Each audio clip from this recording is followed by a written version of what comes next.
नमस्कार, आप देख रहे हैं DS4। मैं हूं आपके साथ नफीसा। एक बार फिर अडानी मामले को लेकर कांग्रेस सड़कों पर है। दिल्ली कांग्रेस इस वक्त राजभवन का घेराव करने दिल्ली की सड़कों पर है, लेकिन वहां अगर सदन की बात करें तो वहां बीजेपी सरकार एक तरफा राहुल गांधी के दिए बयान को लेकर राहुल गांधी माफी मांगे इसको लेकर अड़े हुए। अलका लामा जी हमारे साथ हैं। आपने देखा कर्नाटका में भाजपा के विधायक का बेटा 40 लाख रुपए की रिश्वत लेते और 8 करोड़ रुपए के कैश के साथ पकड़ा जाता। ईडी वहां गई नहीं गई, ईडी हेमंत बिस्वा के यहाँ गई नहीं गई। ये सब भ्रष्टाचार के आरोपों में लिप्त है।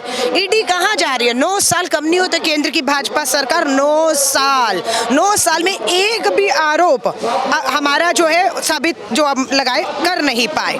अब हम जो हिंडनबर्ग की रिपोर्ट ने खुलासा किया है कि प्रधानमंत्री मोदी जी किस तरह देश के खजानों को चूना लगाकर पूंजीपति मित्र की जेब भर रहे हैं। हम जेपीसी की मांग कर रहे हैं, जांच करा दीजिए, देश को भी पता लग जाए, हमको भी, कि कुछ इसमें घोटाला करप्शन नहीं हुआ है। जब नहीं हुआ तो करा दीजिए जांच, लेकिन इनको पता हुआ है, जांच होगी तो बेनकाब हो जाएंगे प्रधानमंत्री जी कि लाखों करोड़ों रुपए का चूना।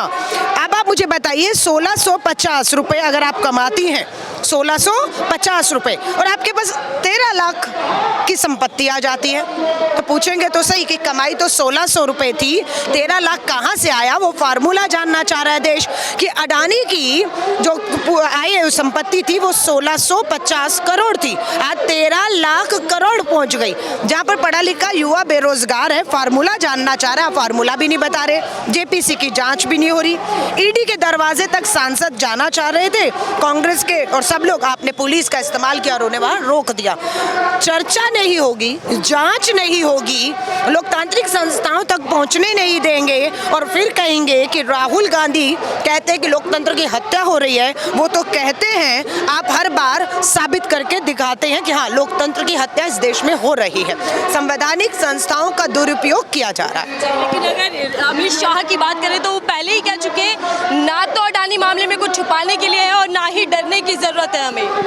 नहीं, वो तो बिल्कुल, अभी मेघालय चुनाव में सांगमा जो मुख्यमंत्री हैं उनको भ्रष्ट करप्ट बताया, उनके खिलाफ जांच होनी थी ईडी सीबीआई की, और आज क्या है, उनके समर्थन में से मेघालय में दोबारा इसी भाजपा ने अब सरकार बना ली है।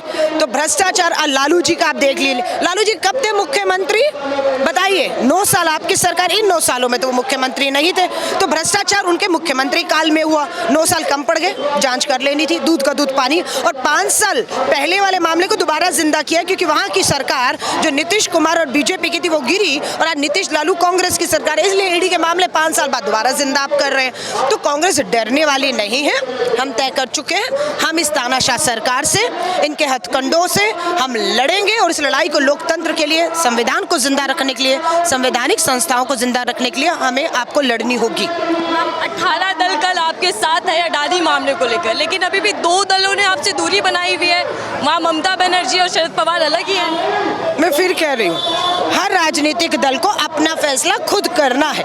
जनता देख रही है कि किसके डर और दबाव में आप भाजपा के साथ हो जाते हैं, है ना, और जब आपको लगता है कि मुश्किल हो रहा है तो आप कांग्रेस के साथ आ जाते हैं। लेकिन कांग्रेस जहाँ थी वहाँ है, वहाँ रहेगी।